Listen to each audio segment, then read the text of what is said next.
Croyez-moi, il faut enfin prendre les Lakers au sérieux. Pas seulement parce qu'une série de 9 victoires fait de vous un favori, ni parce qu'un coup de chaud en mars bouleverse la ligue, mais plutôt parce que cette folle série apporte enfin des réponses aux questions cruciales que je me posais sur eux depuis le début. Il y a peu, ce groupe me laissait encore perplexe. Ils accumulaient trop de lacunes pour que j'y croie. Désormais, je peux vous dire que personne ne voudra croiser Los Angeles au premier tour des playoffs. Et le plus dingue, c'est que l'indice majeur crevait les yeux depuis le premier jour. Même quand l'ambiance était lourde, même quand leur défense était aux abonnés absents et que leur jeu collectif grinçait affreusement, ils restaient les patrons absolus du Money Time en NBA. Après leur succès face à Orlando, ils affichent 22 victoires pour 6 revers dans les moments chauds, ce qui leur offre tout simplement le meilleur bilan de la ligue. Je note qu'ils dominent avec un net rating de plus 27,8 dans le Money Time, la meilleure attaque à 130,2 d'efficacité, et une défense dans le top 10 à 102,4, sans oublier qu'ils limitent leur ballon perdu à seulement 9% dans ces fins de match. Pour moi, ces chiffres sont cruciaux,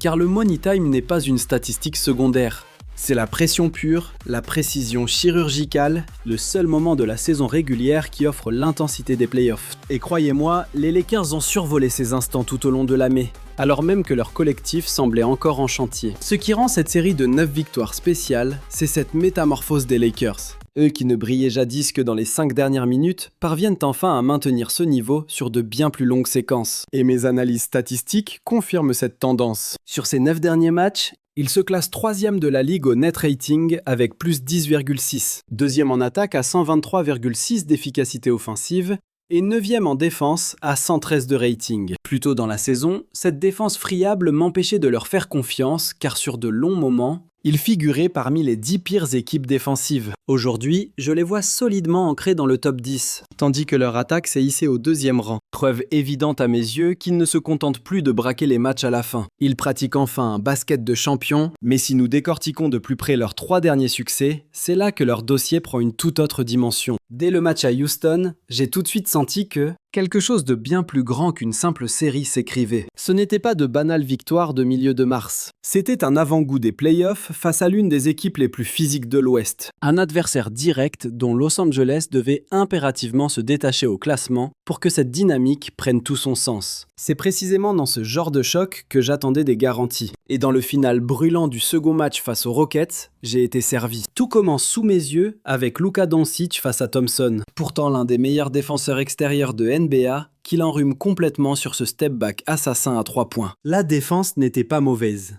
C'est juste la magie de Luka Doncic. Et quand ce tir rentre, je sens immédiatement la rencontre basculer et les Rockets couler. Et là, ça se corse. Sur un 2 contre 2 avec Ayton, Luka lâche un dribble dans le dos ultra soudain, transperce la prise à 2 et envoie un alley-oop aveugle pour Rui. Un peu plus tard, à 1 minute 30 de la fin, ils nous refont exactement le même coup. Luka récupère le ballon d'Ayton, casse une autre prise à 2, et cette fois c'est LeBron James, 41 ans, qui coupe ligne de fond pour capter l'alley-oop et fracasser le cercle. Cette séquence montre à quel point ces Lakers ont changé de dimension. LeBron n'a plus besoin d'être celui qui doit initier absolument chaque système. C'est Luka qui fait plier la défense, pendant qu'Austin Reeves prend de vraies responsabilités. Et maintenant, LeBron peut attaquer dans des positions ultra préférentielles, au lieu de devoir tout créer à partir de rien face à des Rockets accrocheurs. Ce changement est capital. Houston est bien trop physique et solide défensivement pour qu'on demande encore à LeBron de tout faire à l'ancienne. Et là, Luka vient poser la cerise sur le gâteau. Il prend Jabari Smith en isolation, l'enchaîne avec des dribbles de folie, step back à 3 points et ficelle, éteignant complètement la salle adverse. Ce coup de chaud face aux Rockets, ce n'est pas un hold-up ou de la chance de fin de match. C'était la démonstration d'une équipe qui maîtrise parfaitement ses possessions clés. Et je vous le dis, ça, c'est une toute autre histoire. Ce match contre Houston a aussi révélé un autre ajustement majeur chez eux, et je parle ici de leur sang-froid. C'était haché, physique, typiquement le genre de match où les équipes moyennes paniquent et commencent à se précipiter, à forcer les choses et à lâcher mentalement. Mais ces Lakers n'ont pas bronché. Ils sont restés tellement sereins, assez précis, appliqués et soudés pour aller fermer la porte au nez des Rockets lors de ces 2 confrontations directes. Et croyez-moi sur parole, c'est crucial. Parce que Houston sait parfaitement démasquer les équipes qui simulent leur confiance. Sauf que celle des Lakers est bel et bien réelle actuellement. Puis, face à Miami, le défi était tout autre.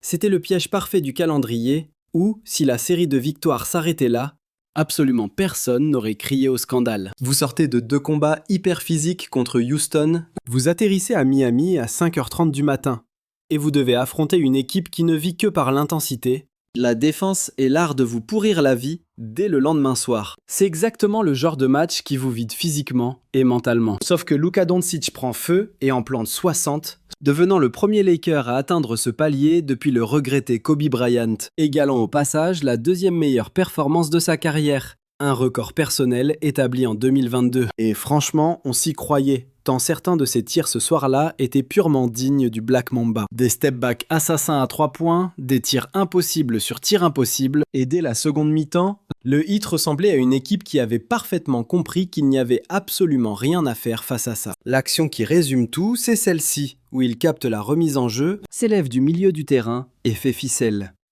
Quand tu tentes ça, tu sais que tu as la main chaude. Le pire, c'est que Miami le savait aussi, et qu'il n'avait absolument aucune solution pour le freiner. C'est à ce moment-là que ce genre de rencontre détruit ton moral, car tu n'espères même plus qu'il se refroidisse.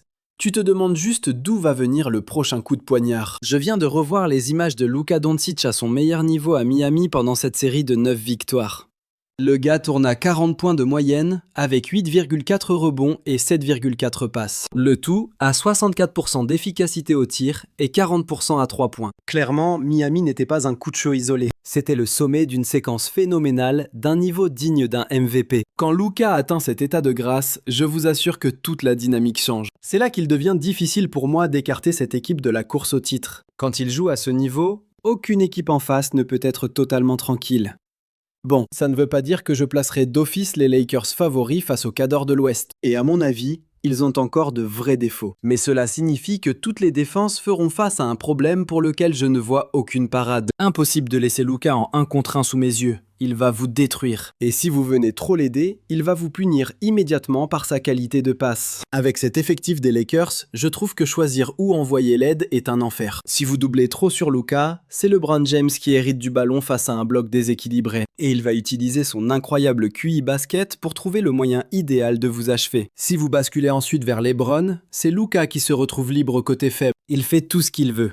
Et n'oublions pas Austin Reeves. Même s'il traverse un coup de mou visible au tir en ce moment, mon analyse reste la même. Leur collectif reste un enfer à contenir, tant les menaces viennent de tous les côtés à la fois. Le match contre Orlando a posé une autre question. Il ne s'agissait pas de savoir s'ils pouvaient cartonner, mais s'ils savaient exécuter sous une énorme pression défensive. C'est exactement ce qui s'est passé. La seconde mi-temps a été horrible. Les deux équipes galéraient à marquer, et j'ai bien vu que Luka manquait d'énergie après son festival à Miami. Ce n'était plus un show de stars, mais un test pour voir si les Lakers pouvaient garder la tête froide pour arracher un match moche. Et c'est pour cela que ce match compte énormément. Orlando a proposé un jeu hyper physique et ultra lent, étouffant totalement Los Angeles. Par moments, j'ai eu l'impression que les Lakers n'avaient plus rien dans le réservoir. Mais quand on arrive aux dernières possessions, ce sont encore les Lakers qui ont trouvé les meilleures solutions. Ce n'est pas parce que leur attaque a été incroyable, mais parce qu'ils ont mieux exécuté qu'Orlando en fin de match. Et là, j'applaudis le travail de J.J. Redick. Ces 2 derniers systèmes après temps mort étaient brillants. Le premier a permis de libérer complètement LeBron juste sous le cercle. Sans ce contre de folie en récupération de Paolo Banchero, ce tir nous envoyait tout droit en prolongation. Ensuite, alors qu'il ne restait presque plus de temps, les Lakers sont retournés au tableau noir. Ils dessinent cette action où LeBron, Kennard et Luka croisent leur course tout en haut de la raquette. Orlando oublie Kennard, le meilleur shooter à 3 points en catch and shoot de la ligue, et il marque pour la gagne. Voilà ce que je retiens de cette victoire contre Orlando. Dans un match sans aucun rythme où chaque panier ressemblait à un combat de tranchées, les Lakers ont quand même trouvé les tirs cruciaux au moment où cela comptait le plus. Austin Reeves a assuré dans le clutch, signant 26 points, 7 rebonds et 5 passes. DeAndre Ayton a dominé au rebond offensif et Luke Kennard a puni leur dernière erreur. Ce n'était clairement pas une belle victoire, mais c'est précisément pour ça qu'elle m'impressionne. Parce qu'en play-off face aux Cadors, vous allez devoir arracher plein de victoires moches comme celle-ci. Et si vous arrivez à plier ces matchs, vous vous offrez une vraie chance de survie. C'est là que mon analyse devient un peu dérangeante, pour tous ceux qui snobent encore ces Lakers.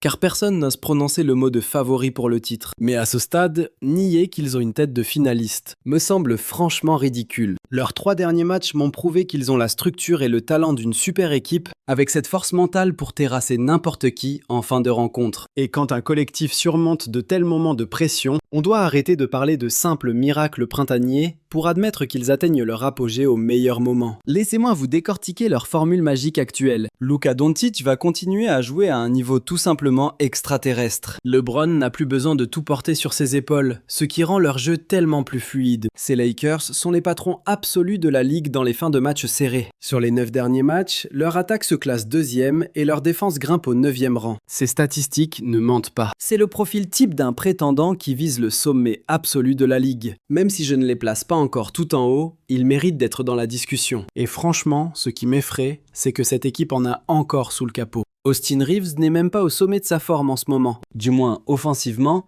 et pourtant il continue d'enchaîner les victoires sans sourciller. Je me demande encore comment il gérera l'impact physique des playoffs sur toute une série, car il a déjà eu des passages à vide.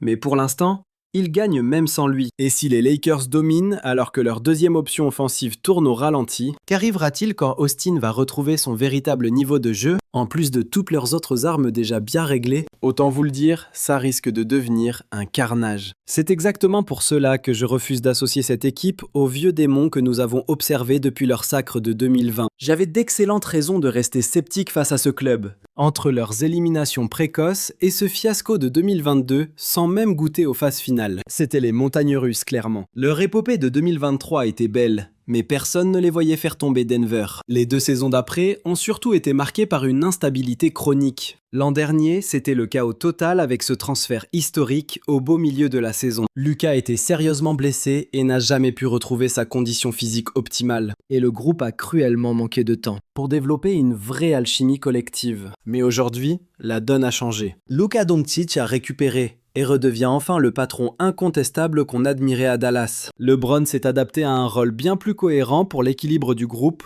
et ses performances restent totalement insensées pour un joueur de 41 ans. Avec une telle puissance de feu en attaque, leur défense n'a qu'à faire le strict minimum pour l'emporter. C'est pour ça que, même si je ne dis pas qu'ils partent favoris face aux meilleures équipes de la ligue, je vous garantis que personne n'a envie de les affronter dans une série de playoffs. Mais même avec ces Lakers soudainement si impressionnants, il reste un problème massif qui plane sur toute la conférence Ouest en ce moment. Alors si vous voulez aller plus loin, j'ai sorti une vidéo complète sur ceux qui peuvent faire tomber le Thunder d'Oklahoma City. Et les Lakers font très clairement partie de ces équipes.